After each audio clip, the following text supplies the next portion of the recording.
ලංකා වාණිජ මණ්ඩලය විසින් සංවිධාන කර තිබූ 2022 ආර්ථික සමුළුව පැවැත්වුණේ ජනාධිපති රනිල් වික්‍රමසිංහ මහතාගේ ප්‍රධානත්වයෙන්.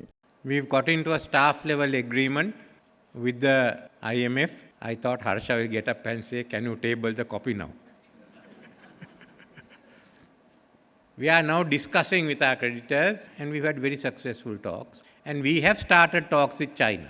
And they've asked us to talk with the Exim Bank. And the talks are going on. The talks with China started later because it had to start after the party conference. Haven't seen a major issue that has come up so far.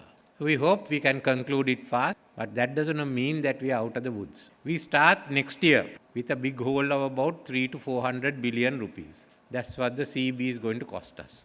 If you want the government to fund it, then we'll have to get the printing presses going. Are we to adjust the prices and face the consequences, or are we to do nothing and hope someone will help us? Second, we have to look at our banks. We have to save our banks. But it's twofold. One is all of you want to know what's going to happen to the interest rates. I wish I knew. You all understandably want some relief with the interest rates to carry business on. On the other hand, the central bank also has to handle the economy. So maybe sometimes early next year, we will have a meeting of minds of both these propositions. One, strengthening the economy. Secondly, seeing what relief we can give the private sector. What do we do after stabilization? What is the plan for reform? Frankly, I have no plan for reform.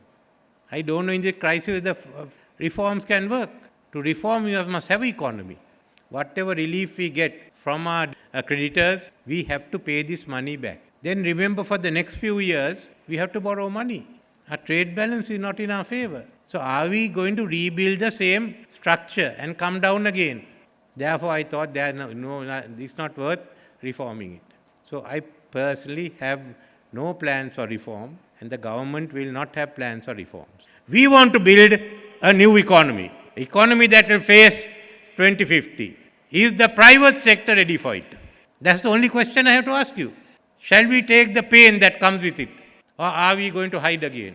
If you are ready, there are many opportunities. Why don't we develop and become a logistics center? When I last tried to develop the Colombo harbour and tried to give out the East Terminal, there's a big debate as to why I am trying to sell the country. Now we have given the West Terminal out, it's very good. But if you really want to get going, you have to give the East Terminal out. We've given the first choice to Japan. If they don't, we'll ask the others to come. We are now talking of expanding the Colombo port all the way to Java Island. මේ අතර ආර්ථික අර්බුදය යථාර්ථයට පත් කිරීම සඳහා ශ්‍රී ලංකාවට බහුපාර්ශ්වික මූල්‍ය ආයතනවල සහාය ඇති සම්බන්ධීකරණ ආධාර වැඩසටහනක් අවශ්‍ය බව ලෝක බැංකුව, ආසියානු සංවර්ධන බැංකුව, ජාත්‍යන්තර මූල්‍ය අරමුදල සහ ආසියානු යටිතල පහසුකම් ආයෝජන බැංකුවේ නියෝජිතයින් තීරණය කර තිබෙනවා.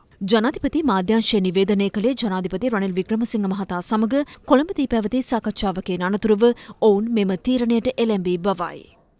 As far as the restructuring of the debt is concerned, we are having discussions with India and China. So far, we have not encountered any difficulty, and I have requested both the countries that I'd like to finish this process before the 75th anniversary of independence of Sri Lanka.